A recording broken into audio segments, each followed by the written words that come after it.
우리가 교육혁명이 일어나고 있는데 이 교육혁명을 이끄는 새로운 개념, 우리 한글 콩글리시로 하면 에듀테크, 영어로 하면 정식 명칭은 에드테크라고 합니다. 이 에드테크와 관련해서 왜 우리가 이런 트렌드를 주목해야 되는지, 그리고 이 에드테크가 일으키는 교육혁명이 오늘 짧은 시간에 다 말씀드리기는 힘들지만 어떤 변화가 초래되고 있는지, 그리고 이런 혁명을 주도하는 주목받는 이제 스타트업들은 어떤 회사가 있는지를 아주 일부분만 소개하도록 하겠습니다. 먼저 저에 대해 간단히 소개하면은 금방 처장님 소개하신 것처럼 21년간 기자 생활을 했고요. 2012년도에 전자신문 데스크 생활을 그만두고 제 이름을 건 연구소를 만들었습니다. 주로 연구하는 분야는 넥스트 빅띵이라고 해서 앞으로의 대박 아이템, 새로운 비즈니스 모델 혹은 테크놀로지를 연구하고 있습니다. 그래서 이런 여러 대학들에서 이런 강의 주제로 계속 강의를 하고 있고 매년 1학기에는 한양대학교 학부에서 창업기초라는 과목에서 미국 벤처캐피탈이 주목하는 새로운 비즈니스 모델 강의를 하고 있습니다. 오늘 강의에서 제가 말씀드릴 내용은 지금 제가 한양대학교 겸임교수로 강의하고 있는 벤처캐피탈이 주목하는 차세대 비즈니스 모델 중에서 에드테크 분야를 중심으로 말씀을 드리겠습니다. 혹시 새로운 비즈니스 모델에 대해서 궁금하신 분이 계시면, 비록 청취자나 아직 구독자가 많지는 않습니다만 제 유튜브 채널에 오시면 하단처럼 이렇게 좀 새로운 비즈니스 모델, 한국에서 보기 힘든 미국의 벤처 캐피탈이 주목하고 있는 새로운 비즈니스 모델에 대한 강의 영상이 있으니까 참고를 하시고요. 오늘 밤이나 내일 아침에 제가 에드테크 관련해서 오늘 강의에서 다 소개시켜 드리지 못한 새로운 트렌드 하나를 말씀드릴 겁니다. 강의 제목은 Unbundling Harvard University입니다.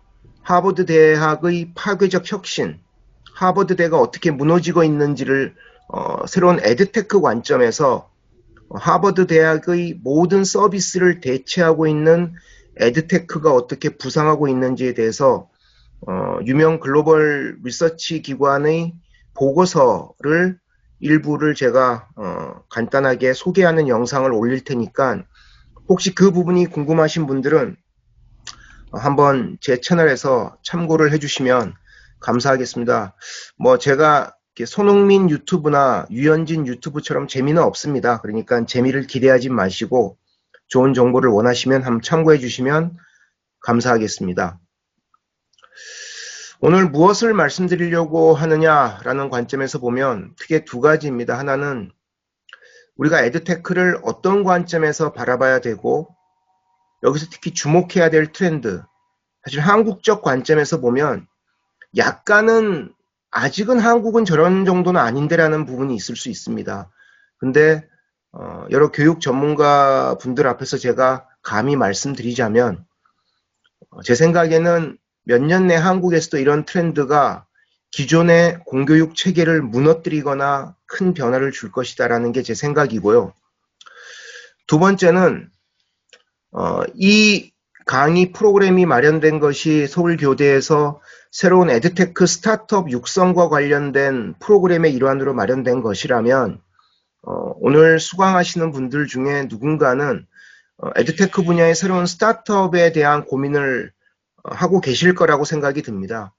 그렇다면 여러분들이 만약에 한국에서 새로운 교육혁명을 기치로 내걸고 스타트업을 준비하신다면 어떤 관점에서 고민을 해야 될 것인가, 이런 성공한 스타트업으로부터 우리가 배울 점을 간단하게나마 좀 언급해 드리도록 하겠습니다. 저는 강의를 할 때 장표 초반에 항상 결론을 미리 말씀을 드립니다. 왜 그러냐 하면 이게 1시간짜리든 2시간짜리든 혹은 8시간짜리든 지루하게 이어지는 강의를 들으시는 분들 입장에서 이 강사가 이 스피커가 말하는 결론을 미리 머릿속에 담고 계시면은 제가 앞으로 말씀드릴 여러 가지 사례와 관련해서 혹시 여러분들에게 좀 더 쉽게 여러분들 마음속에 제 강의 내용이 다가갈 수 있지 않을까라는 생각이 들어서 미리 보는 결론부터 먼저 말씀을 좀 드리도록 하겠습니다. 지난주에 그 숙대 교수님이 발표하실 때 제가 청강을 했었는데요. 뭐 그날 나왔던 얘기들의 반복일 수도 있습니다만 오늘 제 강의의 결론을 미리 말씀을 드리겠습니다. 첫 번째는 이 전 세계적으로 에듀테크 분야는 엄청난 성장의 가능성을 보유한 영역인데 지금까지 각종 언론이나 주변에서 회자된 것에 비해서는 아직은 제대로 시작도 안 된 거라고 할 수 있습니다. 그러니까 지금까지는 물론 성공한 사례가 많이 있긴 합니다만은 그렇게 많이 떠들던 것에 비해서는 이 잠재력이 우리 눈에 그만큼 많이 보인 정도는 아니라는 겁니다. 앞으로 무궁무진하게 큰 변화와 성장 가능성이 나타날 영역이라는 것을 먼저 말씀드리고요. 두 번째는 지금까지 미국 벤처 캐피탈들의 보고서와 그들이 강의에서 한 내용들을 제가 스크랩해 놓은 것을 보면 지금까지는 잘못 투자했다는 이런 반성들을 너무 많이 합니다. 물론 지난주 숙대 교수님이 발표하실 때 소개된 뭐 국내 스타트업 중에 미국에서 지금 큰 상을 받은 앨런 머스크로부터 큰 상을 받은 그런 회사들이나 앞으로 제가 소개시켜드릴 회사들은 제대로 된 투자 사례입니다만은 그 외 언급되지 않은 수백 군데의 회사들은 거품이 너무 많았다는 것입니다. 그 거품이 많았다는 첫 번째 증거는 아직도 수익을 못 내는 기업들이 그렇게 많다는 것입니다. 그래서 지금 미국의 벤처 캐피탈들의 관점은 검증된 애들, 검증된 스타트업에 대해서만 투자를 하겠다는 겁니다. 검증의 기준은 얼마나 많이 다운로드를 받고 얼마나 많이 DAU, MAU, Daily Active Usage, Monthly Active Usage, 매일매일 월간 단위로 얼마나 실제 활용도가 높은 사용자들이 충성도 높게 사용을 하느냐라는 관점에서 보겠다는 거죠. 결국은 얼마나 많이 돈을 벌어들이는가라는 관점을 주목하겠다는 것입니다. 그래서 여러분이 만약에 스타트업 관련된 일을 하시더라도 수익을 어떻게 뒷받침할 것인가에 대한 부분을 반드시 주목해야 됩니다. 근데 수익을 먼저 고민해서는 절대 안 됩니다. 그런 부분은 제가 뒤쪽에서 상세 설명을 다시 드리겠습니다. 세 번째는 에듀테크 분야는 뭐 뒤쪽에 설명을 드리겠습니다만은 결국 ICT, 정보통신 기술의 새로운 신기술을 기반으로 교육 서비스를 바꾸겠다는 것입니다. 그러다 보니까 이 에듀테크 분야를 추동하는, 활성화시키는 이 주요 기술에 대한, 예를 들면 인공지능에 대한 투자 지금 워낙 활발하죠. 뭐 가상현실, 증강현실에 대한 투자 워낙 활발하죠. 근데 앞으로는 교육 분야의 인공지능, 교육 분야의 AR, VR에 대한 증강현실, 가상현실 이런 교육 섹터에 대한 테크놀로지를 접목시키는 영역들에 대한 투자가 빠르게 늘어날 것이라는 것입니다. 그래서 여러분들이 기술 전문가는 아니실 거라고 생각이 들고요. 결국 여러분들이 어떤 비즈니스나 교육 서비스의 단점과 한계를 누구보다 잘 보시는 분들이라면 이걸 극복하겠다는 아이디어를 가지신 분들이 많으실 거란 생각이 듭니다. 그러면은 어떻게 변화시킬 것인가를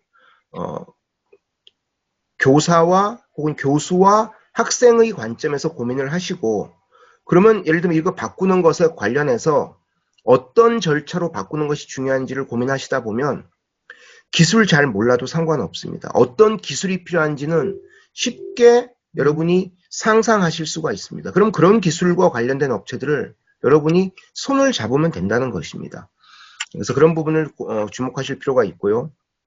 네 번째는 오늘 밤이나 제가 내일 아침에 올릴 하버드데이 붕괴라는 가칭 제목으로 올릴 영상에서도 소개시켜 드리겠습니다만은 이런 에드테크 분야의 유니콘들, 우리가 유니콘이란 것은 기업 가치가 1 빌리언 US 달러, 10억 달러를 넘는, 우리 돈으로 기업 가치가 1조 1000억 원이 넘는 기업을 얘기합니다.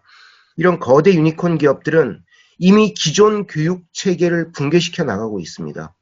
이것 때문에 예를 들면 하버드대 같은 경우 연간 매출이란 것은 이제 학생들로 받는 수업료 등등을 따지면 약 5.5 빌리언 정도 됩니다. 2019년 같은 경우 하버드대 55억 달러 정도 되는데 한 5조 6천억 정도 되는 거죠.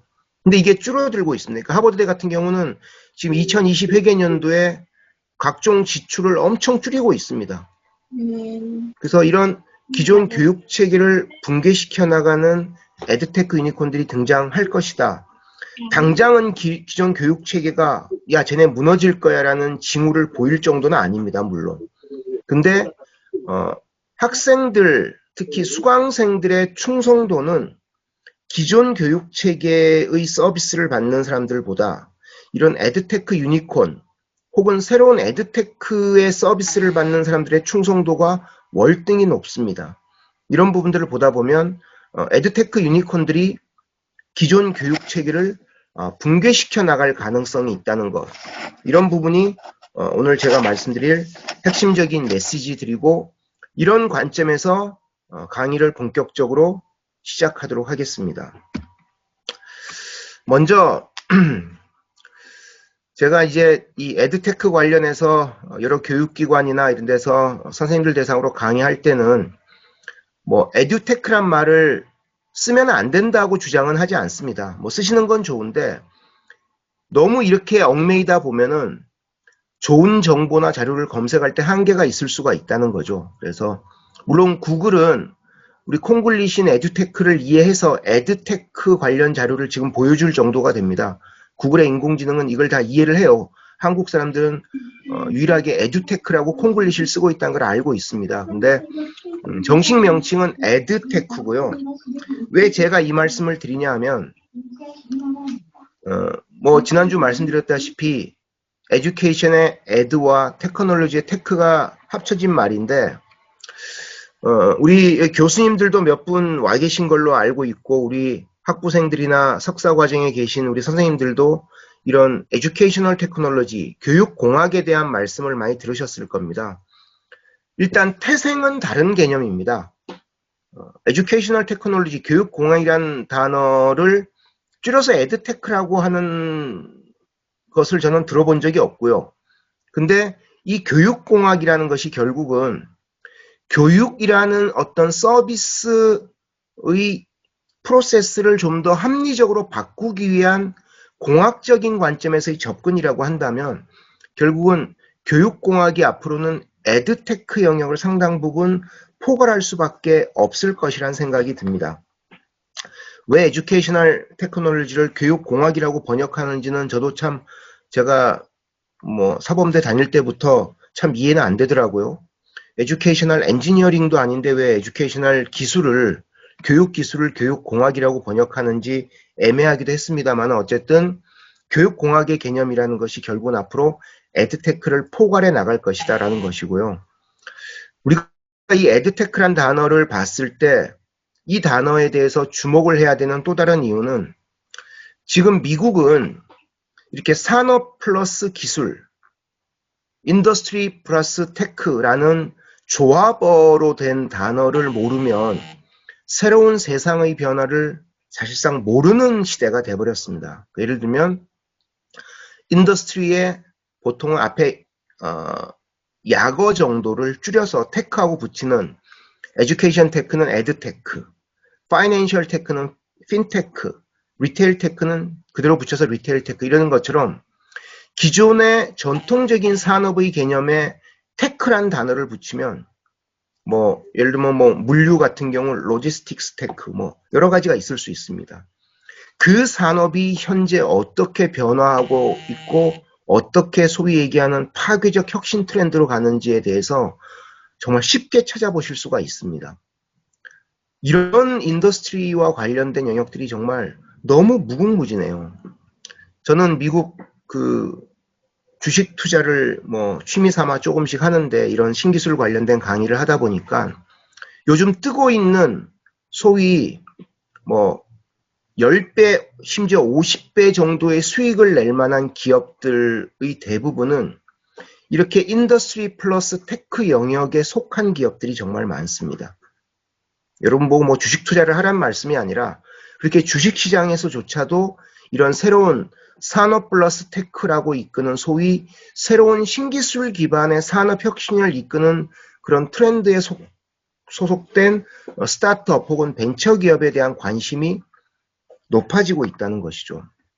그래서 구글링을 해보시면은 이런 뭐 에드테크, 뭐 핀테크, 리테일 테크 같은 이런 신기술 관련된 산업 영역을 조금만 찾아보시다 보면 해당 산업 분야의 비즈니스 모델 혁신의 트렌드가 어떻게 이루어지고 있는지, 그리고 여기서 이런 혁신을 주도하는 기업들, 심지어는 나스닥이나 뉴욕 증시에 상장된 혹은 뭐 중국이나 홍콩이나 뭐 영국이나 프랑스나 이런 세계 각국의 증시에 상장된 상장 기업들에 대한 정보까지도 얻으실 수가 있습니다. 그래서 에드테크와 관련된 부분을 고민하시는 분들은 만약에 여러분들이 창업을 준비하신다면 제가 단언컨대 이런 결론을 말씀드릴 수 있습니다.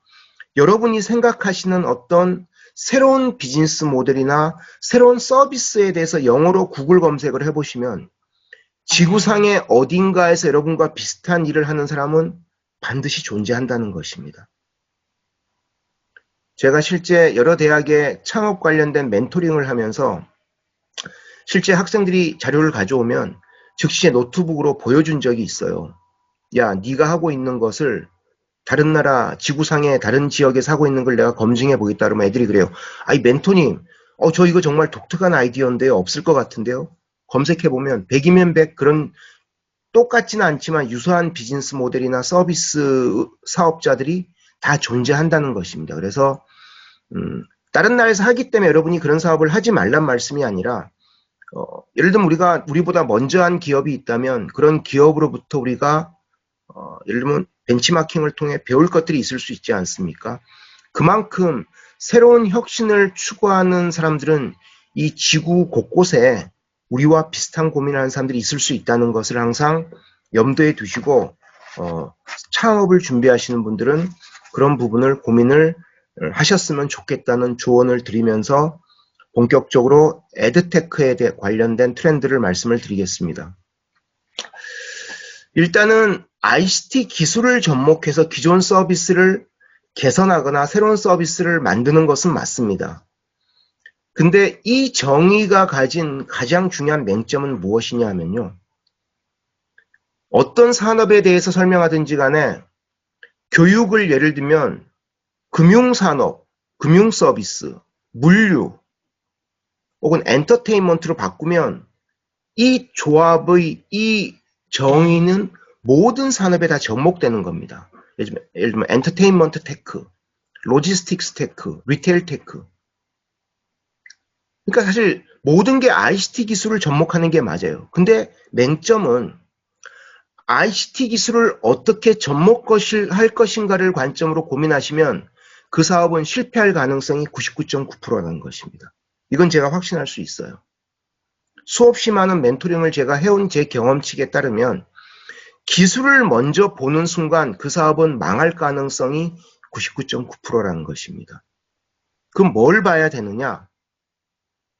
기존 서비스가 무엇이 불편한지를 그 사용자 관점, 특히 에드테크는 사용자가 두 부류지 않습니까? 교수자와 학생. 이들의 관점에서 바라보는 것이 중요한 것입니다. 그래서 이들이 무엇을 고민하는지를 고민을 해주시면서 극복할 수 있는 방안을 찾으시라는 거죠. 찾다 보면은 정말 희한하게 야 이거 하려면 요즘 10대 20대 애들은 다 스마트폰하고 태블릿 PC 보니까 모바일 앱이 필요해. 야 이거 영상을 학생들이 스마트폰으로 보려면 이거는 증강현실이 없으면 안 돼. 가상현실이 없으면 안 돼. 여기 지금 화면에 이렇게 뭐라고 자꾸 낙서 같은 거 하시는 거 좀 안 해주셨으면 감사하겠습니다. 예. 이런 부분을 먼저 보시다 보면 ICT 기술을 접목하는 부분은 여러분이 ICT 기술 영역에 대해서 기본적 상식만 있으면 어떤 기술이 필요한지에 대해서는 아실 수가 있다는 것입니다. 제가 다른 강의에서 소개할 때 페이스북, 우버, 에어비앤비 같은 세계적 기업들이 성공할 때 기술을 먼저 보고 시작한 기업은 한 군데도 없습니다. 심지어 세계 최고의 IT 기업인 아마존과 중국의 알리바바도 기술을 절대 먼저 보지 않습니다. 그들의 원칙은 딱 한 가지입니다. 사용자가 불편해하는 게 뭔지, 그 불편해하는 것을 개선하기 위해서 뭐가 필요한지를 먼저 보는 것입니다. 그러다 보면 IT 기술을, 이런 정보기술과 관련된 테크놀로지를 접목하기가 용이해질 수 있다는 것이죠. 그래서 어쨌든 결과적으로 ICT 기술로 뭔가 범벅이 된 새로운 교육 서비스가 나오고, 그게 우리가 얘기하는 오늘 강의 주제인 에드테크라고 얘기하는데요. 여러분이 일반적으로 이러닝, 스마트 러닝이라는 얘기를 많이 들어보셨을 겁니다. 일단은 우리가 뭐 교집합, 부분집합 개념으로 본다면 에듀테크는 이러닝과 스마트 러닝을 포함하는 개념입니다. 이러닝은 우리가 전자적 수단, 보통 인터넷을 기반으로 학습을 하는 것이고, 스마트 러닝은 이런 스마트 단말기를 이용해서 이러닝 방식을 수행하는 것이잖아요. 그런데 이러닝, 저의 관점은 이러닝과 스마트 러닝은 그러면 하면은 무조건 이게 에듀테크냐? 그렇지 않다는 겁니다. 기존의 교수 방법을 그대로 인터넷으로 옮긴다고 과연 이게 우리가 에듀테크라는 개념을 쓸 수 있을 것이냐는 거죠. 저는 좀 관점이 다릅니다. 뭔가 학생들이 원하는, 그리고 교수자의 관점에서 교수 방법론에서 뭔가 혁신적이고 좀 더 쉽고 편리한 방법이 접목된 이러닝이나 스마트 러닝이 돼야지 이게 에듀테크 혹은 에듀테크 개념에 들어갈 수 있다고 보는 것이 맞다는 것입니다. 여러분이 예를 들면 창업이라는 새로운 비즈니스 기회를 고민하시는 분들이라면 이런 관점을 반드시 가지실 필요가 있다는 것입니다. 그러지 않는다면 그런 이러닝, 그런 스마트 러닝 비즈니스는 처음에 반짝할 수 있을지 몰라도 결코 오래가기가 쉽지 않다는 것이죠. 그래서 항상 교수자와 수강생의 관점에서 어떤 편리함과 혁신성이 담보되는 것인가라는 그 방법론과 서비스의 혁신에 먼저 고민을 하고, 그리고 그 겉포장을 그게 이러닝이든 모바일 기반의 스마트 러닝이든 혹은 다른 방식이든 도입을 하시라는 것입니다. 최근에 제가 한국에 아직은 많이 알려지지 않은 에듀테크 관련된 한국 스타트업 중에 제가 개인적으로 뭐 친한 형 동생 하는 형님이 저희 대학 선배이기도 하고 저하고 친한 분이 만든 깨봉 수학이라고 있습니다. 주로 초등학생과 중학생, 고등학생을 위한 수학을 가르치는 온라인 비즈니스예요. 근데 이거는 여기 계신 뭐 신동훈 교수님이나 저나 옛날에 대학 들어갈 때 수학의 정석 이런 거 몇 번씩 읽고 풀고 외우고 했었단 말입니다. 근데 그 깨봉 수학은 수학 문제를 푸는 과정이 하나도 없어요. 근데 그 깨봉 수학을 다 거치고 나면 실제 초등학생이 깨봉 수학의 방식으로 공부를 하고, 옛날에 KBS에 한번 나와서 큰 반향을 일으켰는데 2018학년도 서울 18학년도인가 17학년도 혹은 19학년도 서울대 신입생들, 자연대 공대들하고 서울대 수준의 문제를 풀게 했는데 이 초등학교 4학년 애들이 서울대 애들을 다 눌러버렸습니다. 그러니까 그 과정은 뭐냐면 수학을 문제를 풀게 하는 것이 아니라 수학의 원리를 가르치는 거예요. 인간사의 삶의 여러 가지 형식을 동원해서 도형을 그리면서. 예를 들면 이런 것도 거기에는 테크놀로지가 특별하게 들어간 것이 없습니다. 물론 학생들의 수강 역량을 평가하는 인공지능 방식이 들어있는 것이지만 그것을 제외하고는 그냥 온라인으로 영상으로 뭔가를 보여주는 것에 불과합니다. 그럼 예를 들면 그거는 ICT 기술이 엄청나게 접목된 서비스냐? 제 관점에서는 그게 아니라는 거죠. 근데 수학 교습이라는 프로세스를 관점을 바꿔버리는 겁니다.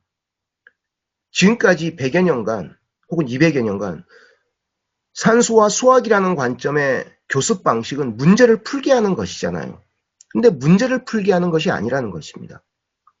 근데 수학 그 방식으로 배운 애들은 이런 12년간 정규과정에서 수학을 배운 애들보다 훨씬 뛰어난 애들이 탄생한다는 거죠.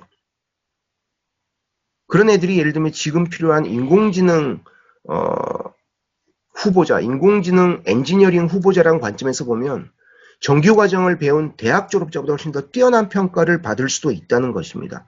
예를 들면 이런 것도 ICT 기술 관점이라는 것을 제외하고 본다면 정말 앞으로 우리가 주목해 봐야 할 에드테크의 한 영역이라고 할 수 있다는 것입니다.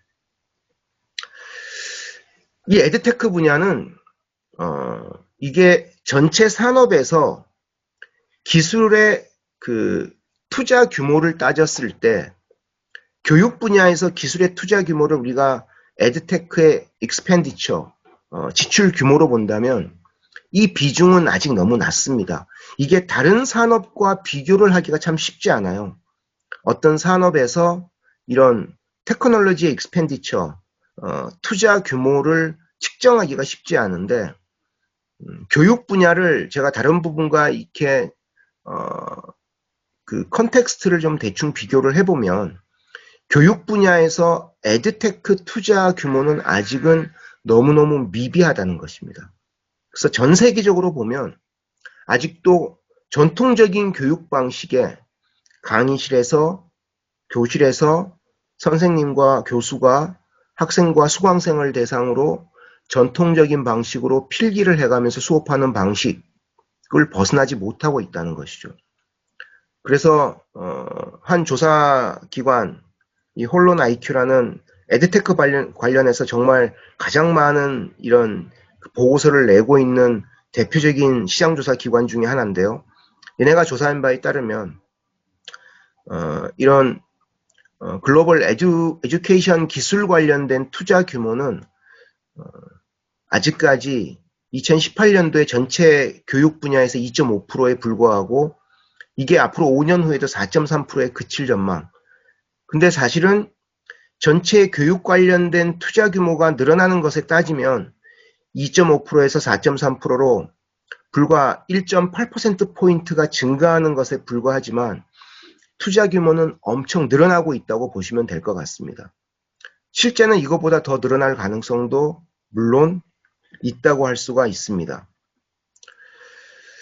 이 교육 분야와 관련해서 여러분이 주목하셔야 될 기술을 만약에 한두 가지, 두세 가지를 제가 레코멘드를 한다면 제일 중요한 기술은 물론 인공지능 기술입니다.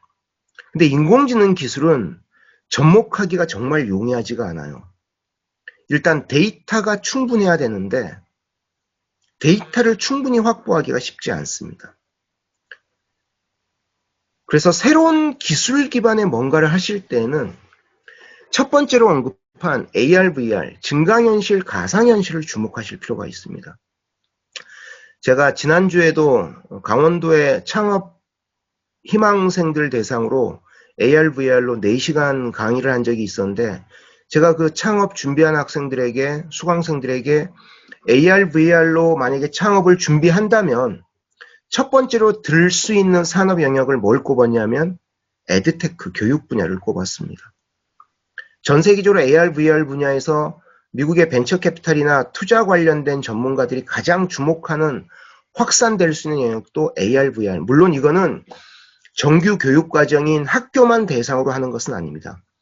기업에서 임직원을 대상으로 한 교육 영역에서도 AR, VR은 특히 미국 시장은 엄청 확대되고 있습니다. 미국의 보잉사 같은 항공사를 비롯한 제조업 분야에서 엔지니어링 교육 분야는 이미 AR, VR로 거의 넘어가고 있는 단계입니다. 그래서 우리 정규 과정에서 공교육 분야, 특히 초중등 K-12나 아니면은 뭐 유니버시티 대학 분야에서도 특히 이공계 분야는 AR, VR로 하는 영역들이 특히 비대면 환경에서는 더더욱 중요해질 수가 있다는 것이죠. 특히 우리가 AR, VR과 관련된 영어 표현 중에 immersive education이라는 게 있습니다. immersive란 게 우리를 둘러싼, 그래서 몰입형이라고 번역을 보통 하는데요. 한글로는 이런 몰입형 교육을 가능하게 하는 영역에서 AR, VR 기술이 많이 활용되고 있고, 이거는 앞으로 뭐 2018년 기준으로 보면 앞으로 7년간 2025년까지 따지고 보면 무려 7배 이상, 근데 제가 보기에 10배 이상 성장할 거라고 저는 확신합니다. 7배가 아니라. 제가 이런 글로벌 전문가들보다는 시장 예측에서는 전문가는 아닙니다만은 제가 오랜 기자 생활을 통해서 이런 시장의 변화에 대한 것을 과거의 경험칙으로 보면 항상 이런 떠오르는 기술에 대한 전망치는 세계 최고의 전문가들보다 보통 1점 몇 배 혹은 심지어 2배 이상 더 커지는 경향들이 있거든요. 그래서 훨씬 더 AR, VR 영역은 빠르게 커질 가능성이 있다는 것이고요. 물론 한계는 AR, VR이 확산되기 위해서는 교수자의 이런 머티리얼, 강의 교재와 관련된 제작 비용도 많이 들어가고 하고 수강생들이 갖춰야 될 장비나 기기들에 대한 단가가 지금보다 많이 내려가야 되는 한계가 있기는 합니다. 근데 이런 부분은 빠르게 시장이 진화하기 때문에 관련 디바이스의 가격은 점점 떨어지고 관련 교재의 제작 비용 역시도 급격하게 낮아질 것이 분명하다고 저는 확신하기 때문에 지금보다 훨씬 큰 규모로 성장할 것으로 예상이 들고요. 인공지능 기술은 왼쪽의 장표는 맥킨지라는 세계 최고의 컨설팅 기관이 좀 시간이 됐습니다만은 각 산업 분야별로 인공지능의 어떤 도입 및 활용 현황에 대한 걸 분석을 했는데요. 보시면 까만 박스로 된 에듀케이션 영역이 거의 건설이나 헬스케어보다는 조금 낮죠. 건설, 뭐 이런 영역들 수준으로 이만큼 낮은 영역입니다. 근데 에드테크 분야에 떠오르는 기업들, 이 스타트업들의 대부분은 인공지능 기술을 처음부터 도입하는 회사는 많지 않습니다만은 사용자가 늘어나고 데이터가 쌓일수록 그 데이터의 분석을 통해서 사용자의 현재 학습 진척도에 맞는 그 다음 단계를 시스템이 자동적으로 레코멘드 해주는 수준으로 발전하기 위해서는 인공지능을 도입하지 않고는 불가능하거든요. 그런 서비스 관점에서 AI 도입이 스타트업 중심으로 대단히 빠른 속도로 확산되고 있다. 아까 말씀드린 뭐 깨봉이나 요즘 토익, 토플 관련해서 많이 쓰는 앱이 있지 않습니까? 국산 앱 중에. 이런 회사들의 대부분은 그 학생들이 문제 몇 개만 풀면 그 다음 단계를 자동적으로 시스템이 레코멘드를 해주거든요. 근데 대부분이 인공지능 기반으로 학습 진척도를 평가하고 있다는 것. 문제 몇 개만 풀면 요 A타입의 유형은 그 다음부터 안 나온답니다. 이 문제 푸는 과정과 속도, 시간을 딱 보니까 이 학생은 A타입의 유형은 더 많이 이제 디스플레이 해봤자 이거는 쓸데없는 시간이다. 그러면 이제 이 학생한테는 B타입이나 C타입 혹은 그 외 타입의 문제를 더 디스플레이를 해주는 거죠. 이런 것이 되려면 이런 인공지능 관련 기술들에 대한 부분이 교육 분야가 현재는 낮은 단계이지만 이 맥킨지가 조사를 했을 때보다 지금 몇 년 지난 지금 시점은 아마 저 그래프상에서 에듀케이션 영역은 약간 우상향이 됐을 거라고 저는 생각은 합니다. 근데 이게 점점 더 빠르게 늘어날 수 있다는 것. 그리고 그런 관련 그 AI 기술의 원천 기술을 여러분이 접목시킨다고 했을 때 도움받을 수 있는 회사가 아직 한국에서 많지는 않습니다만 서서히 나오고 있고 심지어 글로벌 회사의 AI 기술을 여러분이 손쉽게 접목하는 것, 물론 돈이 약간 들기는 합니다만은 그런 것도 가능하다는 측면에서 고민해 보실 필요가 있습니다. 자, 에드테크 2020년 올해 혹은 내년의 트렌드와 관련해서 특히 코비드 19 팬데믹 이후에 나온 자료들이 많지는 않습니다. 그래서 아주 유명한 아까 얘기한 홀론 IQ처럼 아주 유명한 시장조사 기관의 자료는 저도 잘 못 봤고요. 여러 이제 에드테크 전문가들의 각종 블로그에 나와 있거나 뭐 포브스지 같은 그런 유명 미디어에 나와 있는 자료를 쭉 조합을 해서 이런 부분은 우리 한국에서 교육 분야에 종사하는 전문가들 입장에서 몸으로 느끼고 있을지 몰라도 정말 이런 트렌드와 관련해서 에드테크 사업을 준비하시든 안 하시든 이런 트렌드를 꼭 아셔야 될 것 같다고 생각되는 한 7가지만 제가 대충 추려왔습니다. 간단히 설명을 드리면 첫 번째는 Acceleration of Online Learning입니다. 이 코비드-19 팬데믹 때문에 온라인 교습과 관련된 확산이 너무 빠르게 진행되고 있습니다. 저는 제가 하는 일은 제 연구소에서 연구한 결과물을 바탕으로 주로 강의를 하는데요. 올해는 제가 한창 때와 비교하면 강의 건수와 매출액이 한 10분의 1로 줄었습니다. 근데 그 줄었는데 그나마 올해 강의의 95%는 다 온라인에서 이루어졌습니다. 중간중간에 코로나 팬데믹이 좀 가라앉았을 때도 서울과 지방에서 강의를 하면은 강의장에 수강생의 아주 일부만 들어오고 원래 그 수강생들의 8, 90%는 온라인으로 듣는 방식으로. 왜냐하면 다들 코로나에 대한 겁 때문에 과정을 신청하고도 현장에 안 오시는 분들이 너무 많은 거죠. 그러다 보니까 이 온라인 러닝이 확산되는데 제 생각에는 제가 다음 학기 1학기에 가천대 대학원과 한양대 학부에서 강의를 하는데 저한테 강의 의뢰하신 교수님들은 일단 연말이나 내년 초에 보자고 하시지만 제 생각에는 다음 학기도 거의 100% 온라인 강의로 갈 가능성이 높아 보입니다. 그만큼 온라인 교습, 학습이라는 새로운 행태가 이런 정규 과정뿐만 아니라 일반 기업 강의 등등에서 완전히 새로운 패러다임으로 정착이 되고 있다는 것이죠. 두 번째는 이게 이제 최근에 조사한 미국의 한 조사기관에 따르면 미국의 기업들의 98%가 요거는 이제 올해 아마 상반기쯤에 조사한 것 같아요. 올해 중에 에드테크, 즉 온라인 기반의 임직원 교육을 다 도입할 계획이라고 합니다. 거의 98%면 거의 100%지 않습니까? 이게 내년이 되면 거의 100%로 넘어갈 겁니다.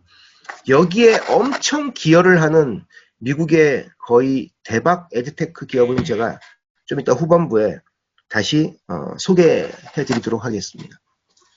그 다음에 71%의 밀레니얼, 우리가 밀레니얼이라고 하면 지금 한 18세부터 보통 20대 초반까지 이 강의를 듣고 있는 학부, 우리 서울교대 학생들도 아마 여기에 밀레니얼에 포함될 거예요.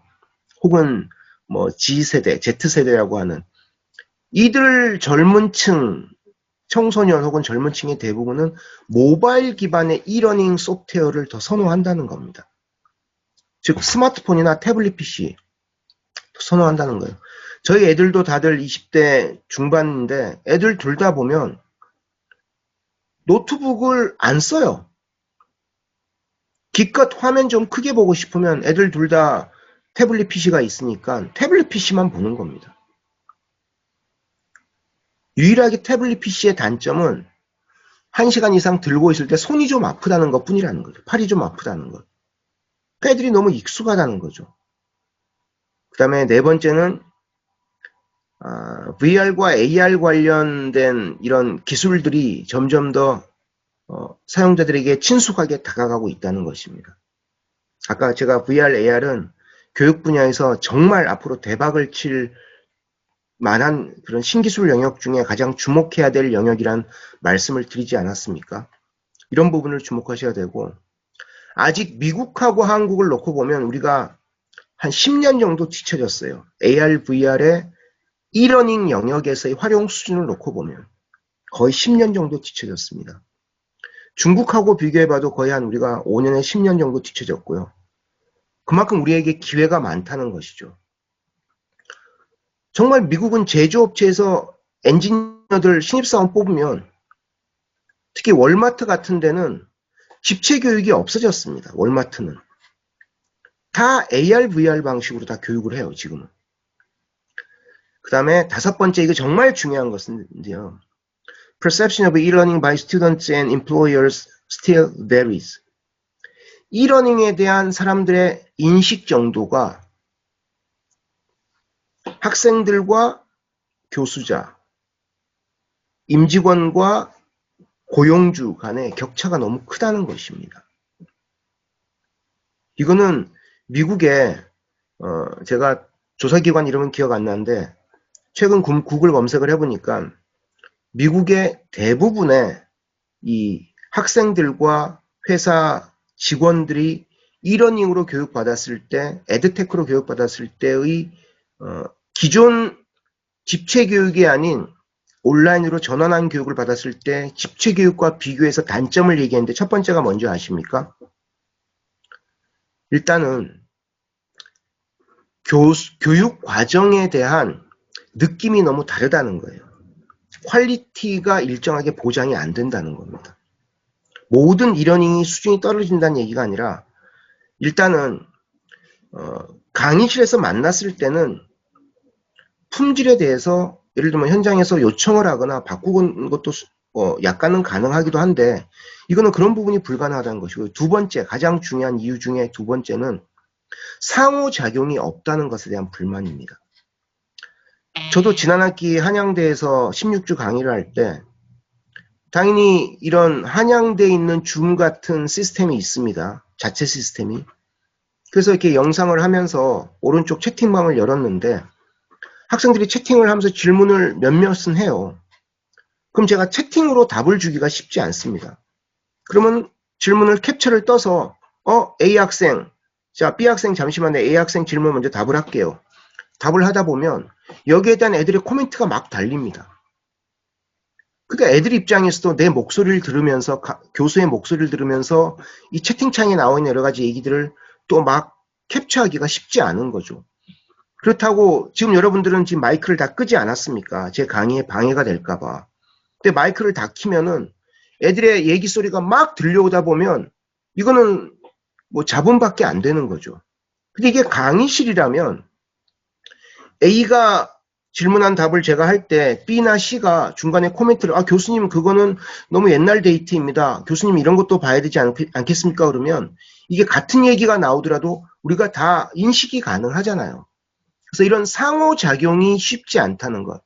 근데 이거는 전 세계적으로 이런 e-learning 방식의 교수 학습 체계에서 인터랙션, 상호작용을 어떻게 잘 보장할 것인가에 대한 기술적인 진화가 앞으로 몇 년 내에 이루어질 겁니다. 제가 보기에. 전 세계 앞서가는 스타트업들은 이 부분을 정말 고민할 거예요. 어떻게 이런 부분을 보장할 것인가.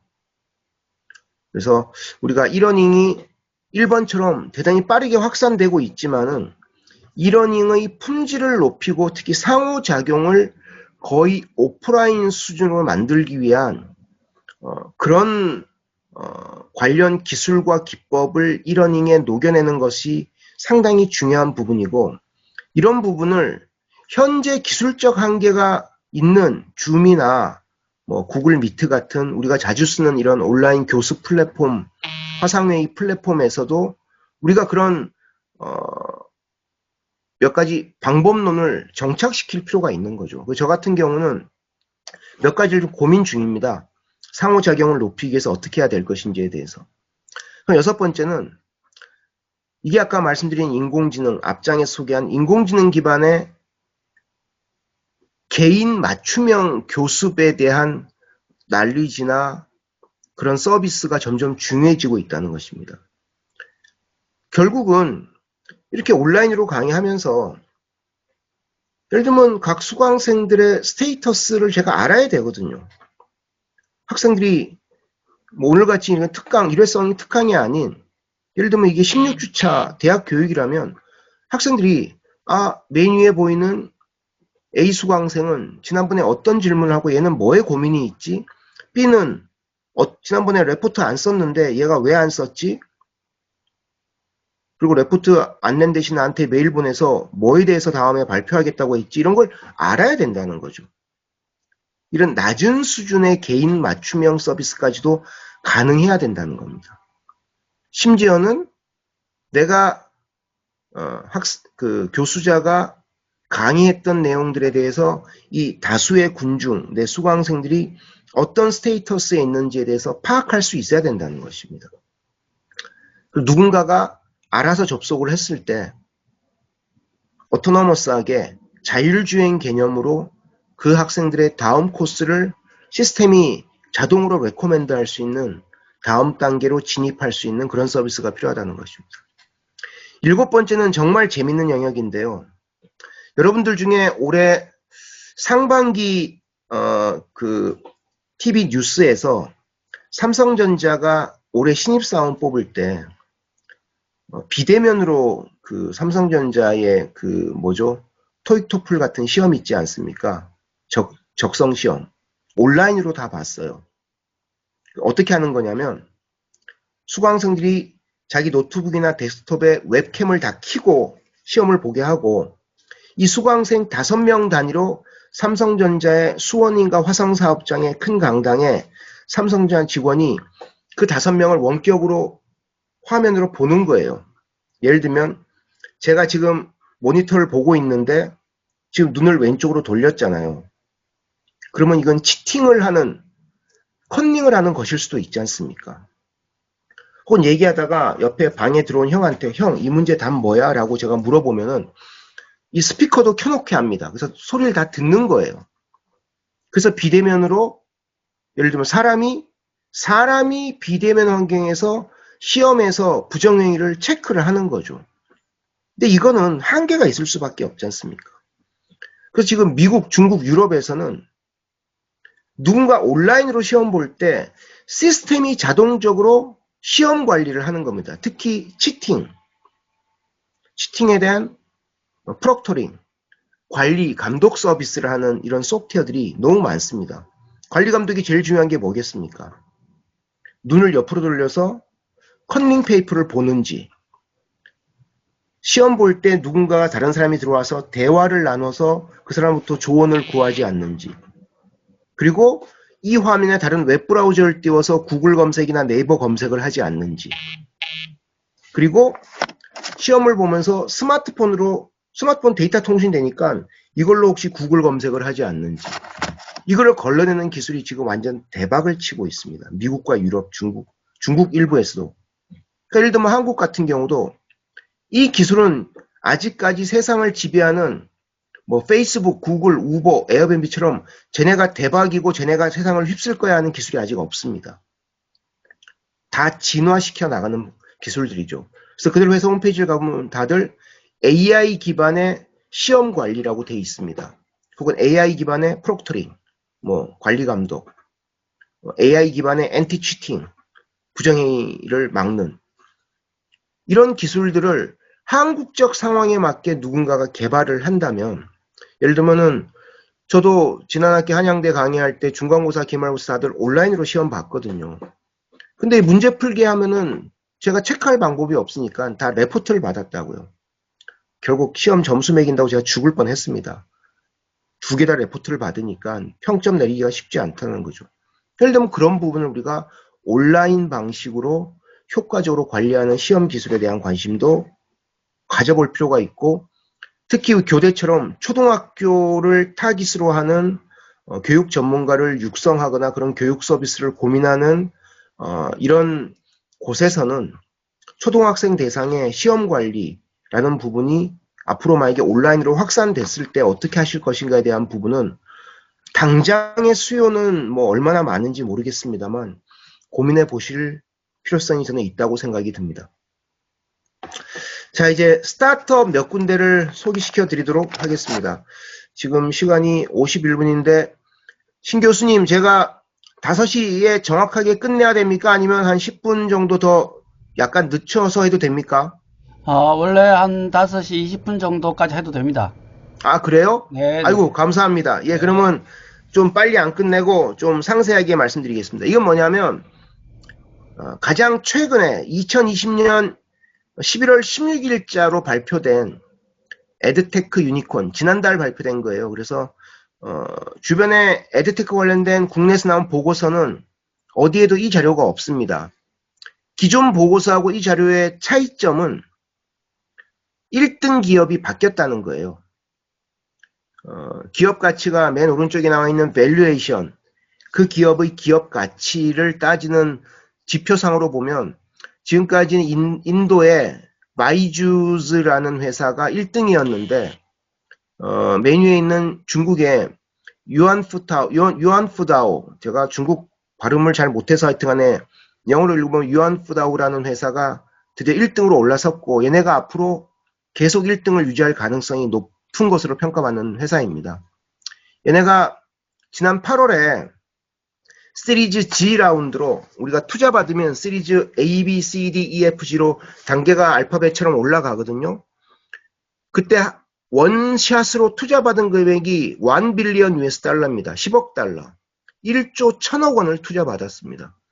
그만큼 대단한 회사죠. 여기 1, 2, 3등이 다 튜터링 관련된 회사, 온라인 학습과 관련된 회사입니다. 온라인 학습에 관련된 회사고요. 그래서 유안푸다오 같은 경우에는 제가 홈페이지를 좀 보다 보니까 얘네 같은 경우는 뭐 초등학생 뭐 이런 학생들을 위한 일종의 교습 과외 플랫폼 같은 겁니다.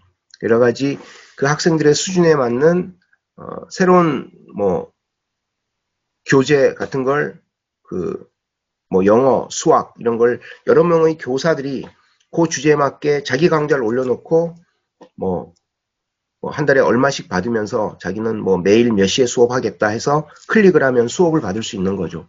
그래서 얘네가 정말 지금 중국에서 대박을 치고 있는 회사로 평가받고 있고요. 여기 나와 있는 유니콘 기업들 중에 아마 제가 이 장표 다음부터 이 중에 몇 군데 회사를 소개시켜 드릴 건데 가운데 세 번째 클러스터라고 된 부분, 이들의 사업 영역과 관련된 부분을 보시면은 일단은 뭐 튜터링, 랭귀지는 당연히 언어 배우는 곳이고요. 그 다음에 MOC, 무크라는 부분을 좀 주목하실 필요가 있습니다. 이거는 한국의 에드테크가 발전이 안 되고 미국과 거의 10년, 15년 수준이 떨어질 수밖에 없는 제일 중요한 게 이 무크에서 차이 나는 것이 어떤 이유인지를 보면 압니다. MOC는 매시브 오픈 온라인 코스라고 해서 공개적으로 유명 교수님들을 하버드, MIT, 뭐 스탠포드 같은 유명 교수님들의 강좌를 공짜로 듣게 해주는 거예요. 전 세계 누구나. 그래서 대규모 공개 온라인 교육이라고 하는데 여기 나와 있는 뭐 유데미나 여러분이 익히 아시는 미국의 세계 최고의 MOC, 무크라고 있는 코세라 이런 데들은 정말 유명 대학과 미국의 최고 전문가들의 강좌가 정말 많습니다. 근데 한국은 한국의 K무크라고 있거든요. 근데 들어가 보면 정말 들을 게 없습니다. 물론 그 중에 제가 아는 정말 저 교수님 강의를 공짜로 혹은 오픈해서 올려놨네라는 그런 강의가 몇 개 있기는 해요. 그러니까 한국의 교수님들은 자신의 강의 내용들을 공개적으로 하는 것에 대해서 두려워하는 분이 많습니다. 제가 판단하기에는. 최신 내용으로 업데이트가 안 된 내용으로 강의하시는 분들 정말 많거든요. 물론 이 강의를 들으시는 우리 서울교대 교수님들이 그렇단 말씀은 아니고요. 그러다 보니까 무크가 한국에선 발전이 안 되는 겁니다. 전 세계에서 무크 발전 속도가 가장 떨어진 나라가 한국이 꼴찌에서 2위일 거예요. 꼴찌가 어딜까요? 북한이겠죠, 그죠? 북한 다음이 한국일 겁니다. 그만큼 이런 교육의 어떤 프로세스나 문화나 방법에 대한 게 한국은 너무 후진적이고 과거의 봉건적인 질서에 너무 사로잡혀 있다는 것입니다. 그래서 이 무크 관련해서는 코세라하고 또 다른 무크 중에 실리콘밸리의 대학이라고 불리는 회사가 있습니다. 그 회사와 관련해서 제가 좀 이따 몇몇 사례를 말씀을 드릴 거고요. 그 다음에 있는 듀오링고라는 미국의 언어 배우는 저 사이트 같은 경우는 완전 초울트라 대박입니다. 뭐 영어, 러시아어, 불어, 스페인어, 중국어 등등을 세계 각국의 언어를 배울 수 있는 언어 교육 플랫폼인데요. 정말 많고요. 여기서 여러분들이 좀 보실 만한 것 중에 한국과 다른 여기는 이런 것도 있네라는 게 가운데 있는 스터디 노트입니다. 스터디 노트. 이건 뭐냐면 학습과 관련된 자료를 올려놓는데 예를 들면 코스 히어로 같은 경우는 미국의 유명 대학의 이 학부의 교육 과정들을 자료를 다운받을 수 있고 심지어 질문을 낼 수도 있습니다. 단 질문을 영어로 올려야 되는 거죠. 예를 들면 선생님 회계에서 이 항목과 이 항목을 정확하게 어떻게 분류하는 거예요? 라고 질문을 올리면 이 질문에 대해서 그 회계 분야의 하버드대 교수님 혹은 그쪽 출신의 최고 전문가가 답을 줍니다. 이게 한 달에 3번까지는 누구나 공짜로 이용할 수 있어요. 근데 한 달에 몇만 원을 내면 한 달에 30개까지의 질문과 답을 받을 수가 있습니다. 이런 것들이 이제 코스 히어로라는, 그래서 미국에 아주 지금 대박을 치고 있는 회사고요. 얼마 전에 유니콘 기업이 된 회사고요. 그 다음에 퀴즐렛이라는 또 미국의 스터디노츠 회사는 이 회사는 들어가 보니까 주로 초등학교용 교습 자료들이 많이 들어 있습니다. 그래서 뭐 초등학교용 뭐 영어가 아니라 뭐 수학, 과학, 사회 이런 것들에 대해서 인터랙션하게 상호작용을 통해서 초등학교 학생들이 손쉽게 배울 수 있는 그런 내용들이고요. 자, 그럼 지금부터 눈에 띄는 스타트업 중에 유니콘 기업도 있고 아직은 좀 주목받는 단계인 기업도 있고 성공이라고 확신하기 힘들지만 주목받는 기업들을 6군데를 지금부터 가능한 빨리 소개하도록 하겠습니다. 스타트업스 투 워치에서 첫 번째는 코세라입니다. 얘네는 제가 외부에서 강의할 때 여기 CNBC Disruptor 50라고 해서 미국의 파괴적 혁신 기업 50선으로 전 세계에서 주목받는 기업을 매년 선정하는 제도가 있습니다. CNBC라는 곳에서 언론 사이트죠. 근데 이걸 제가 매년 강의를 하면서 이 자료를 인용한 이유는 여기 CNBC의 Disruptor 50에 미국의 최고의 앙트로프로너십, 기업가 정신이나 벤처 기업에 대한 전문가들이 다 이 심사위원으로 포함되어 있습니다. 유명 교수님들이. 그래서 이들이 매년 수천 개의 캔디데이트 후보들 중에 매년 50개를 선정을 해요. 올해는 한국 기업 중에 쿠팡이 2위에 선정돼서 되게 주목받기도 했는데 근데 여기에 5년 연속 선정이 될 정도로 이게 매년 선정되기가 쉽지 않거든요. 그만큼 이 코세라는 미국의 MOC, Massive Open Online Course라는 대규모 공개 온라인 강좌를 통해서 기존의 교육 체계를 무너뜨리고 있는 파괴적 혁신 기업으로 주목받고 있습니다. 전 세계 어디서든 미국 최고 수준 대학의 강좌를 들을 수가 있고요. 그래서 요즘 제가 대학생들을 멘토링할 때, 취업 준비할 때 학교가 우리 사회적 통념상으로 잘못된 기준이지만 스펙이 떨어질 수 있잖아요. 이런 애들이 저한테 어디 면접 보고 싶은데 저 어떻게 하면 회사 갈 수 있어요? 라고 하면 제가 그래요. 굳이 네 학벌을 올리려고 생각하지 말고 코세라나 제가 다음 장표에서 말씀드릴 유다시티라는 곳에서 강좌 몇 개를 들어라. 그러면 단돈 몇만 원, 몇십만 원 내면은 걔네 강의 수강증을 주거든요.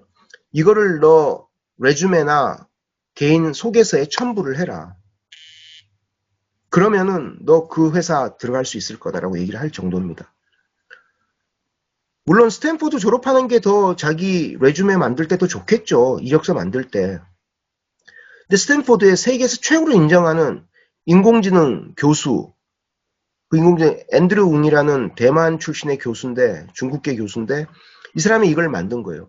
앤드류 웅의 과정을 몇 개 들었다고 하면 한국에서 인공지능 관련된 사람 뽑을 때 그 학생을 안 뽑을 수가 없습니다.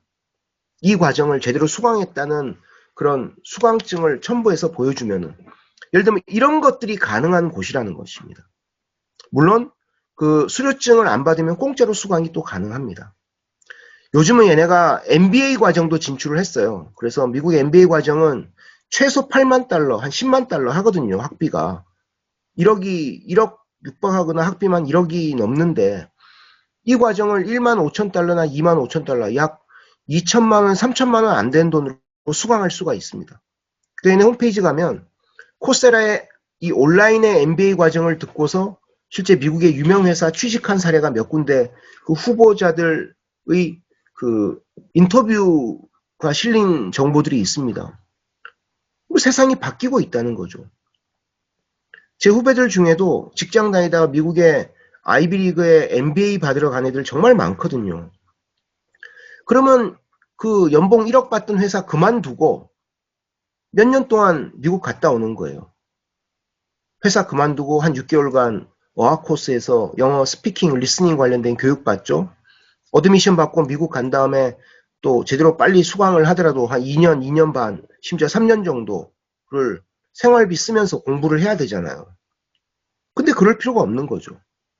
이 과정을 온라인만 들으면서 여기서 월급 받으면서 수강하는 것도 물론 엄청 빡세게 공부해야 되는 단점은 있지만 그 최근에 특이한 현상은 이 코로나가 시작되면서 미국의 회사들이 임직원 교육에 코세라를 활용하는 게 정말 늘고 있습니다. 이게 또 코세라의 또 새로운 수익 모델로 정착이 되고 있습니다. 그래서 코세라는 2018년도 제가 자주 보는 미국의 포브스라는 경제 매거진에, 온라인 매거진에 나온 이 기사가 가장 대표적으로 표현하는 겁니다. This company could be your next teacher. 이 회사가 당신의 앞으로 미래의 선생님이 될 것이다. 이 코세라가 그렇게 된다는 것입니다. 이 내용은 뭐 영어 단어 가끔 모르는 게 나와도 쭉 평이하게 읽을 수 있는 내용으로 되어 있으니까 혹시 MOC, 무크 산업의 미래에 대한 관심이 있으신 분들은 한번 참조해 보시면 좋을 것 같습니다. 다음은 유다시티. 저는 제가 아는 이 IT 업계의 소프트웨어 관련된 개발자, 뭐 한참 동생들이나 후배들, 그리고 제 아들처럼 컴퓨터 공학을 전공하는 학생들하고 멘토링을 하거나 대화할 때는 알바를 하든 엄마 아빠가 주는 용돈을 줄이든 유다시티의 과정은 졸업하기 전에 졸업을 1년 늦추는 한이 있더라도 이 과정 중에 몇 개는 반드시 듣고 취업을 해라. 그러면은 네가 원하는 단계보다 몇 단계 높은 심지어 네이버 카카오 같은 데도 취직할 수 있을 거다. 개발자로. 라고 강력하게 추천하는 곳입니다. 기술 분야의 세계 최고의 무크 사이트입니다. 구글의 자율주행 자동차 관련된 개발팀의 리더였던 세바스찬 트론이라는 사람이 창업을 했는데요. 여기 들어가 보면 자율주행, 인공지능 관련 최근에 테크 기업들이 필요로 하는 교육 과정들이 다 들어 있습니다. 대부분이 무료로 수강 가능해요. 근데 여기에는 몇몇 과정은 나노 디그리라고 되어 있습니다. 우리가 디그리가 학위를 얘기하지 않습니까? 나노 디그리는 아주 세분화된 학위를 줍니다. 얘네가. 이거는 정식 교육 과정에서 인정받는 학위는 아닙니다. 근데 예를 들면 어느 대학 나왔다는 것보다 유다시티 나노 디그리가 있다 그러면 미국에서 더 인정해 줍니다. 실리콘밸리에서는. 왜냐면 나온 디그리 중에 자율주행 뭐 차량의 소프트웨어 개발 방법론을 연구했다. 여기서 나노 디그리를 받았다 그러면 구글이나 아마존 같은 데 취업하는 거 거의 뭐 죽먹기 수준입니다. 제가 보기엔. 그런 사람들을 뽑으려고 지금 난리거든요. 한국 같은 경우도 이 유다시티에서 한국 학생이 유다시티에서 미국 애들하고 이렇게 프로젝트라는 게 있습니다. 교육 프로젝트 취업이 포함됐는데 이 프로젝트를 해서 유다시티에서 자율주행용 이 레이다라는 게 있습니다. 라이다, LIDAR. 이게 레이저 기술로 이용해서 앞에 사물 같은 차량 같은 거를 측정하는 거예요. 자율주행에서. 이 소프트웨어를 만든 한국 친구가 있는데 되게 젊은 친구입니다.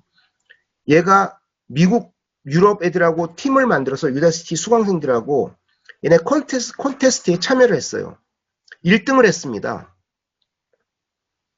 이 소식을 다 공개가 되거든요. 링크드인 같은 데 다 공개를 할 수 있어요. 그런 취업 온라인 서비스에서. 걔가 현대자동차에서 취업 제안받으면서 연봉을 얼마 제안받은 줄 아세요?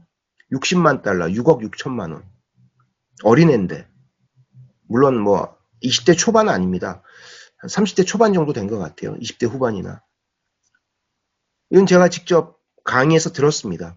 이 친구가 한국의 유명한 자동차 회사가 인공지능 기반의 자율주행 관련 개발팀으로 자기를 스카우트하려고 했는데 연봉이 좀 마음에 안 들었대요. 6억 6천만 원밖에 안 준다고 해서 자기가 창업을 했습니다. 물론 약간 농담을 한 소리지만 그만큼 이 과정을 수강하면은 세계 최고의 기업들이 인정해주는 과정이 된다는 것입니다. 네이버나 구글에서 검색을 하면 이 유다시티를 경험해본 한국 젊은 그 IT 전문가들, 개발자들이 너무 많습니다. 이들의 보는 가장 큰 장점은 여기서 교육을 받으면 돈을 들여서 나노 디그리를 수강하면은 글로벌 애들하고 프로젝트를 할 수 있고 동시에 이 성과를 바탕으로 취업까지 가능하다는 거죠. 우리 교대 학생들이나 이 석사 과정의 선생님들 보고 해외 취업하란 말씀은 아니고 여러분이 어떤 기술 과정에 대한 것을 고민하실 때 여러분이든 여러분 공동 팀원 중에 기술 전문가가 있다면 약간의 돈을 들여서라도 이 나노 디그리 중에 여러분 그 스타트업 혹은 사업 모델에 관련된 영역은 반드시 이 유다시티에서 수강을 한번 해보시는 것이 좋을 것 같다는 것을 강력 추천드리고요. 제가 이 강의 준비하면서 어제 캡처를 뜬 것입니다. 보시면은 맨 밑에 데이터 사이언스, 프로그래밍, 비즈니스, 인공지능, 자율주행 시스템, 클라우드 컴퓨팅 돼 있는데 이렇게 과정들이 다 있습니다. 파퓰러, 대중적 과정도 있고 탑 레이티드, 가장 높은 평점 받은 과정도 있고 또 신규 과정도 있고 이런 것들이 너무 많습니다. 그래서 기술 과정에 대한 것을 고민하시면은 한번 고민해 보라는 겁니다. 이게 왼쪽 상단에 있는 그림처럼 부트캠프 퀄리티가 어느 수준이냐면 부트캠프라는 게 집체 교육으로 캠핑을 하듯이 캠프를 만들듯이 모아서 하는 과정을 우리가 부트캠프 교육이라고 하잖아요.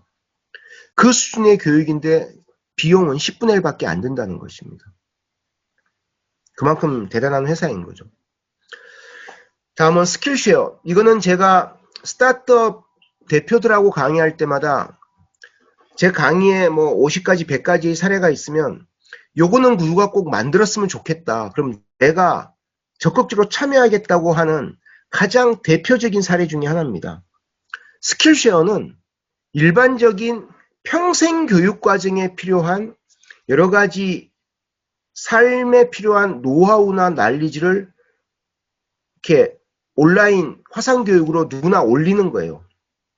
그러면 스킬쉐어의 회원들이 서브스크립션을 하는 겁니다. 구독 방식으로 이걸 듣는 겁니다. 자, 근데 얘네가 왜 주목받냐면 현재 이렇게 등록 사용자가 코비드 팬데믹 때문에 1200만 명으로 늘고 3만 개 이상의 비디오 교육 과정이 있다는 것뿐만 아니라 이게 컵케이크 만드는 법부터 스타트업 펀딩 방법에 이르기까지 다양한 스킬에 대한 교육인데 얘네가 왜 주목받냐면 이렇게 멤버십이 있습니다.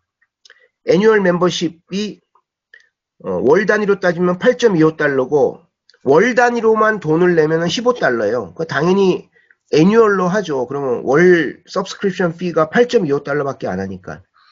그럼 8.25달러를 내면은 애뉴얼로 연간 계약하고 월 8.25달러씩을 내면 이 안에 있는 모든 수만 개의 교육 과정을 제가 마음껏 다 볼 수가 있습니다. 거기에는 업계 최고의 전문가의 어떤 교육 과정도 있고 누가 자전거 잘 타는 법, 자전거 타면서 살 빼는 법, 컵케이크 만드는 법 같이 일상생활에 필요한 가벼운 교육까지 다 있습니다. 다 들을 수 있어요. 그러면 이거를 어떻게 수익 배분을 하냐면 스킬쉐어는 이렇게 매달 모아지는 서브스크립션 피를 예를 들면 100억 원이 이번 달 모아졌다고 칩시다. 실제 한 달에 몇백억씩 애들이 수입이 생기는 걸로 알고 있는데 100억의 수입이 있으면 예를 들면 신동훈 교수님과 저와 여기 계신 우리 뭐 망월초의 박성식 선생님 등 뭐 김영화님 등이 이 스킬쉐어에 강의를 올린 외부 강사들이라고 칩시다. 그러면 저나 신동훈 교수님은 뭐 강의를 5개, 10개 올리고 우리 박성식 선생님은 뭐 100개를 올리고 우리 김영화님은 1개를 올렸어요. 그 강좌 수가 몇 개든 상관이 없습니다. 그러면 그 달에 이 100억 원의 수입원 중에 우리가 올린 비디오 강좌의 조회수를 봅니다.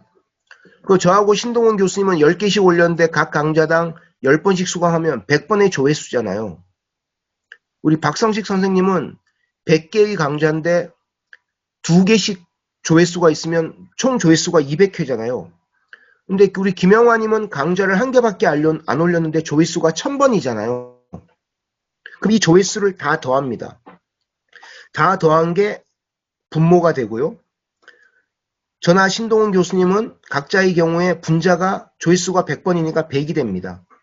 예를 들면 전체가 10,000번이면 100번이면 신동훈 교수님하고 저와는 1%가 되는 거죠. 그죠? 1% 맞나요? 그죠? 우리 김영화님 같은 경우는 200회면은 10,000번 중에 분자가 200이니까 2%잖아요. 그러면 전체 매출 중에 그 100억 원 중에 얘네 운영비를 뺀 돈이 100억이라면 저와 신동훈 교수님은 그달 강사료 수입을 1억씩 가져갑니다. 100억 중에. 박성식 선생님도 강좌 100개 올렸지만 조회수가 100회밖에 안 되니까 1%잖아요. 1억 가져가고 김영화님은 강좌를 1개 올렸지만 조회수가 200이면 김영화님은 2억을 가져가는 겁니다. 무슨 말인지 알겠죠? 우리가 지금까지 온라인 프로그램의 강좌라는 것은 이 강의를 올리는 사람의 레퓨테이션과 수준에 맞춰서 그 강의의 단가를 정해 놓습니다. 예를 들면 뭐 교육 분야에서 우리 신동훈 교수님은 과학교육의 대한민국 최고의 전문가라 치면 본인이 올릴 때 나는 가오 떨어져서 한 강좌당 100만 원 받을 거야 하고 올릴 수 있습니다. 그리고 수준 떨어진 사람은 저 신동훈 교수가 100만 원이면 나는 그분보다 좀 떨어지니까 나는 20만 원 할래. 이렇게 올리잖아요. 그게 아니라 얘네는 그 퀄리티나 단가를 상관하지 않는 겁니다. 알아서 다 공짜로 올리는 겁니다.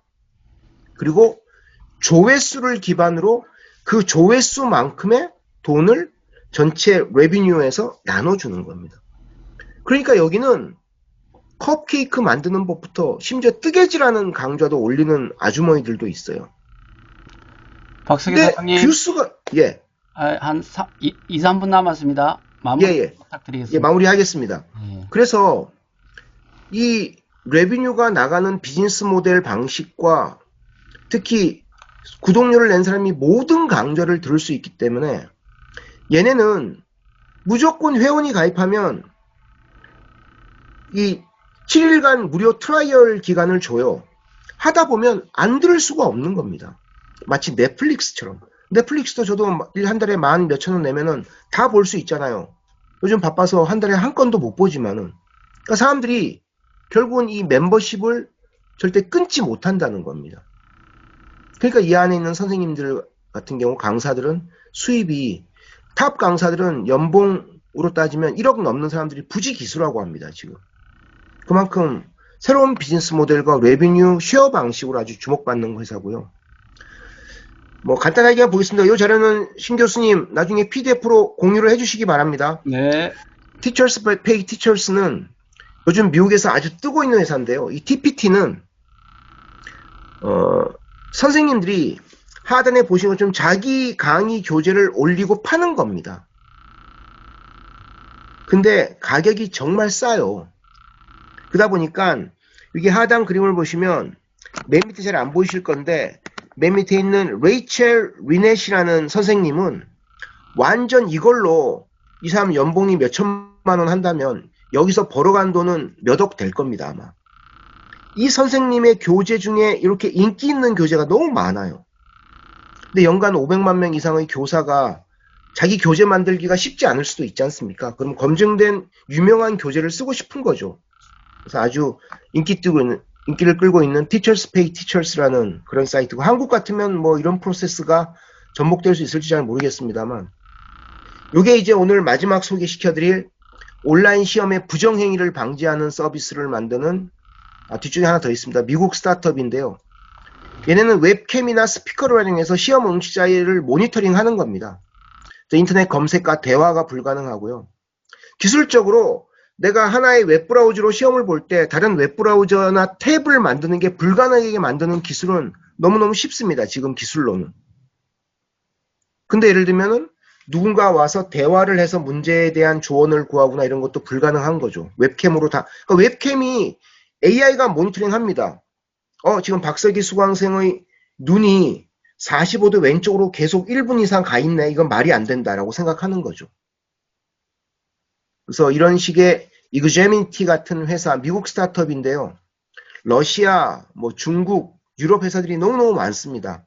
이런 회사들이 한국에서도 조만간 나올 수 있을 거라고 기대를 하고요. 마지막으로 이 VIP 키드는 중국 회사인데 최근에 한국의 영어 관련된 시장에서 얘네가 되게 인기를 끌 가능성이 있어 보이더라고요. 홈페이지 vipkids.com 가면 이렇게 한글 서비스가 이미 다 됩니다. 그래서 정통 미국식 커리큘럼으로 미국 초등학생의 여기 나오는 Common Core State Standard라는 미국의 공통 교육 기준 CCSS를 기초로 교육 전문가들이 화상으로 영어 및 초등학교 교육 과정을 가르치는 거예요. 그래서 중국 애들이 난리가 났고요. 중국의 초등학생들. 그래서 이런 식의 서비스도 요즘 되게, 얘네도 중국 회사인데 유니콘 기업에 올라선 기업입니다. 결론을 말씀드리면 한국의 에듀테크 산업은 아직 초보적인 단계이고 우리가 할 일이 너무 많다는 것입니다.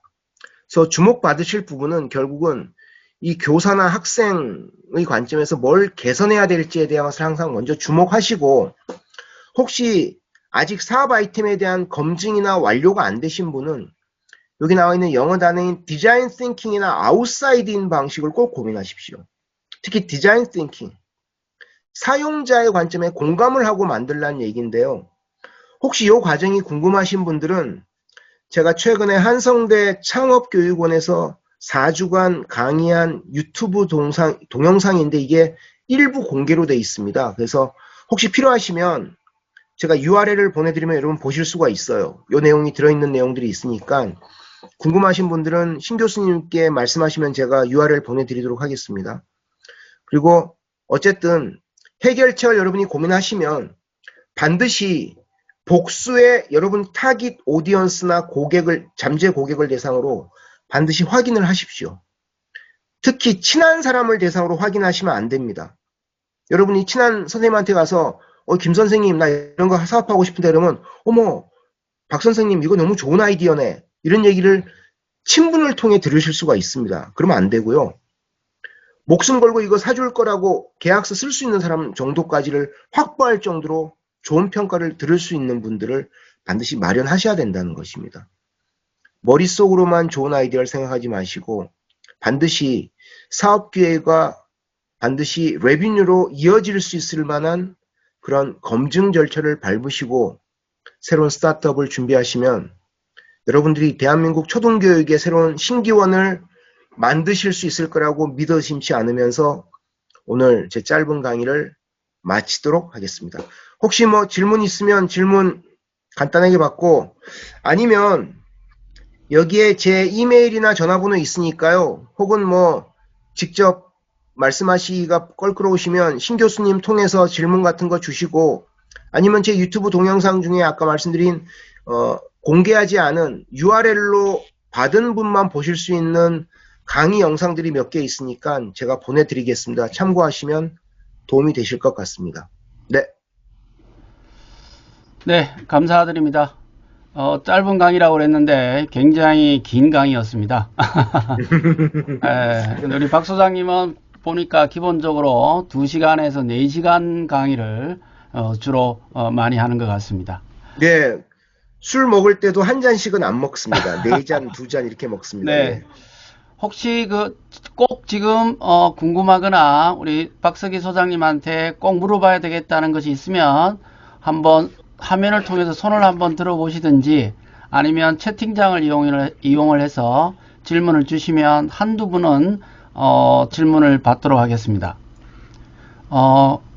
그리고 조금 끌끌올 건 없을 것 같긴 한데 하여튼 다른 질문이나 그런 거 있으면 저한테 개인적으로 연락 주도 되고, 오늘 박석희 소장님의 그 PPT 영상과 또 슬라이드는 우리 대학 인공지능융합교육원 홈페이지를 통해서 조만간 공개하도록 하겠습니다. 소장님 공개해도 괜찮겠죠? 아, 예, 좋습니다. 예. 그리고 더 궁금한 거나 한 것은 또 우리 박석희 TV라고 하는 유튜브 채널이 있으니까요. 그 채널을 이용하는 것도 하나의 방법이 될 것 같습니다. 궁금하신 분 질문이나 없으신가요? 지금 채팅창에는 아무것도 지금 아직까지 올라와 있지 않습니다.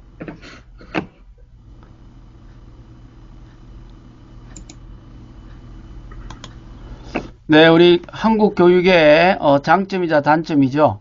너무 강의를 잘해 주셔가지고 질문들이 별로 없습니다. 예. 아, 오늘 불금이라서 그런 모양입니다, 교수님. 네, 하여튼 오늘 많은 분들이 지금 온라인으로 참석해 주셔서 감사드리고요. 궁금한 사항이나 또는 기타 필요한 사항은 우리 대학 인공지능융합교육원 홈페이지를 통해서 소통하고 공유하도록 하겠습니다.